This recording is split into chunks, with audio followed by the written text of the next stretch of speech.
Thanks for tuning in to our Crossover Thursday Locked On Bears, Locked On Packers podcast. I'm Lauren Cox from Locked On Bears, here with Peter Bukowski from Locked On Bears. And our Crossover Thursday is presented by Prize Picks. Download the app and use our promo code LOCKEDONNFL to win $50 instantly when you play $5. Peter, let's start with some Green Bay Packers keys to victory, because that feels like the most obvious outcome here. It's a 5.5-point spread. The betting odds are definitely in Green Bay's favor, but Chicago hoping for a fired offensive coordinator bump, but it moved the line. Hey, it moved the line a whole point. Oh, golly gee. They can lose by less than that's a lot. But where do you see the plan here for Green Bay to keep holding this Bears offense down and try and get some points on a pretty good Bears defense? I think the key is no turnovers. That's got to be what they're looking at. And last year we talked about Toyota-thon Jordan Love. Last year in the second half from week 10 on, until that 49ers game when he threw 2 interceptions, he only threw 1 the entire back half of that season. And it came after a game, the Pittsburgh Steelers game, where he threw 2 interceptions in the second half, trying to lead the team back. And to a man, they mentioned that game as the game where everyone on the offense realized we have the potential to be really, really good. Even in a game where Jordan Love threw 2 interceptions. So you go back and you look at Detroit and he's got the pick 6 that just looks so Mickey Mouse. He couldn't see Kirby Joseph. I will continue to contend that it was still a bad play. No one freak out, but it wasn't as bad a play as it looked on the broadcast angle. Cause if you watch the end zone angle, he's like blocked out by Zach Tom. You can't see him. He's little. So that's the key to me is you don't give this offense for the Bears short fields. Don't give them life. Don't give them reason to be excited. And I think that's going to be the key. Now, the dead cat bounce of the OC firing, is this something that you think could be real? I mean, I look at what the Panthers did last year when Thomas Ron was the offensive coordinator, and I go, that seems pretty bad too. So I don't know that you mentioned this on Locked On Sports today earlier in the week. Like, you take the passing game coordinator and elevate him, and the passing game was the problem. So like, what are you really getting that's different? But what do you think for this offense is going to be the key to scoring enough to stay with Green Bay? Well, you look at what Thomas Brown did last year as the Carolina Panthers offensive coordinator. He did put up 30 on Joe Barry's Green Bay Packers defense. Joe Barry ain't walking through that door, Lauren. No, but I don't expect the Bears to come out with some drastically different offense in 4 days with a new offensive coordinator. But I think what Bears fans are looking for from the offense is kind of a vibe change and a little bit of a culture change, where the most damning thing from the end of the Shane Waldron era was at the end of the Patriots game last week. Caleb Williams was sacked 9 times and he was sacked twice in the final 2 minutes. And the last sack of the game, a Patriots player helped Caleb Williams up and dapped him on the helmet. You're not seeing offensive linemen run over and say, "Oh my God, our quarterback just got hit." Two linemen watched a Patriot do that. They watched. Yes. They just stood there and watched. And so that feels like an offensive players that's just not bought in. So like for the Bears, if they could just buy in a little bit on offense, I think you don't have to reinvent the wheel here. Like we just talked about earlier, the Detroit Lions plan against the Packers in their last game. Throw it 3 yards at a time. Like, just make it easy especially if the Packers are going to blitz the Bears a lot and try and test this offensive line. Get rid of the ball quickly, make it a dink and dunk thing, and try and run the ball and take so much more off of Caleb Williams' plate. And hopefully maybe lean on your defense. They've been holding teams under 20 points pretty much all season. That shouldn't be too tall of a task for an average offense to try and score 20 points in a game. It just has been all season in Chicago.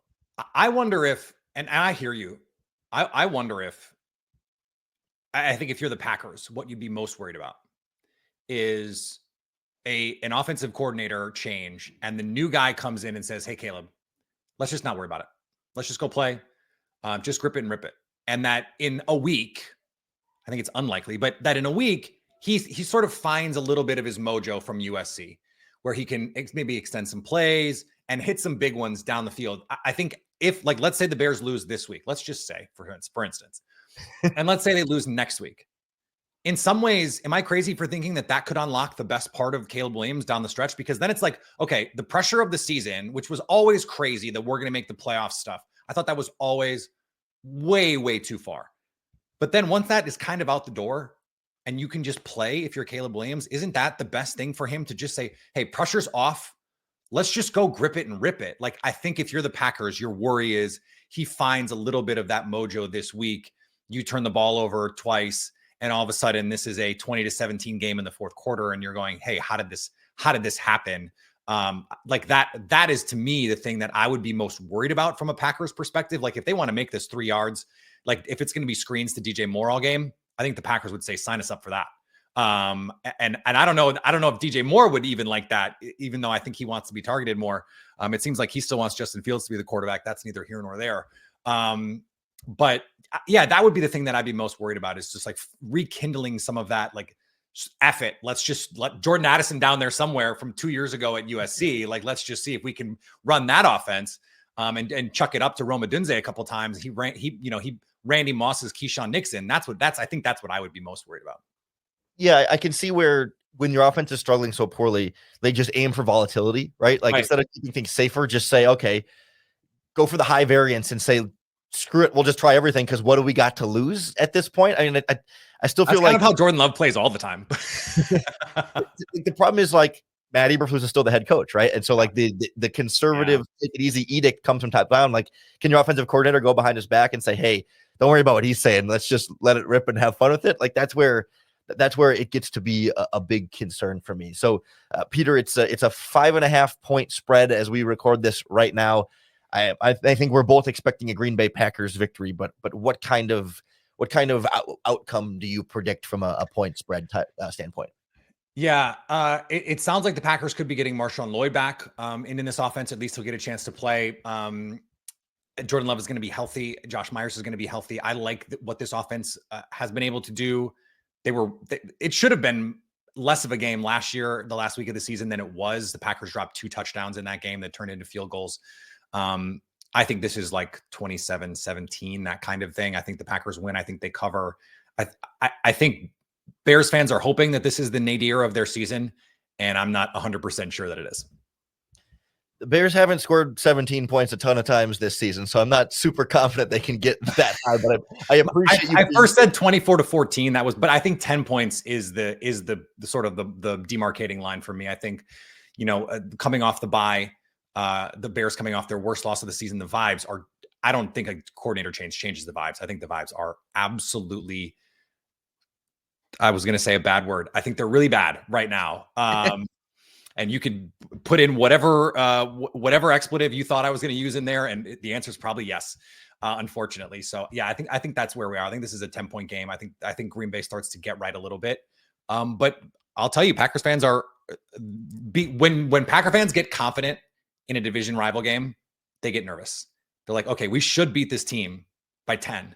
That means it's going to be a 1-score game at the end, and we're going to be sweating this out. That is just how I think all fans, frankly, are conditioned to think of this.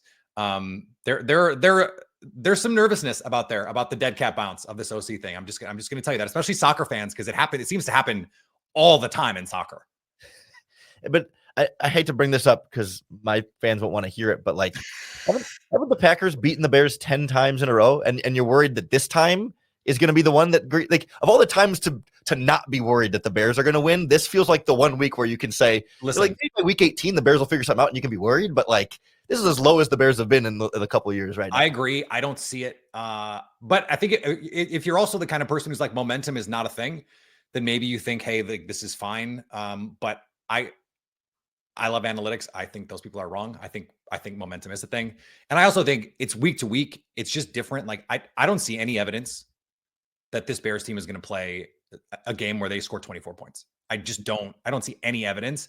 And so if all I have is vibes in terms of like the reason that they could be better, and I think the vibes are terrible, then that seems like a bad recipe. Like that, I think you're being disingenuous if you think the Bears are, if you would predict the Bears to win. Can they win? Sure. It's the NFL. Anyone can win. Mac Jones almost beat the Vikings last week. But the Packers are better. They're just better. And I think if the Packers are the team we think they are, I said this, the Jaguars game, I said this, the Cardinals game, then you win the game, and you win the game comfortably. And I think that's what's going to happen. Yeah. I find myself hovering around like 20-13 Green Bay. Like, the Bears are going to touch down a couple field goals. Packers won't, run away. That would be annoying to Packers fans, is what I'll tell you. Say that again. That would be annoying to Packers fans if that was the outcome, unless it's like a late touchdown. Like if it's 20-6 and they score at the end and it's 20-13, then I think that would be okay. But yeah, I think that score would be annoying to Packers fans.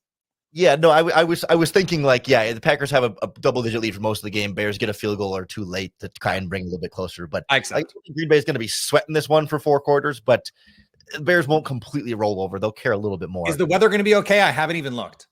I haven't looked either, but looking at my own forecast around here, I don't expect it to be terrible, but I haven't looked like specifically, down. It's going to be nice. It's going to be fine.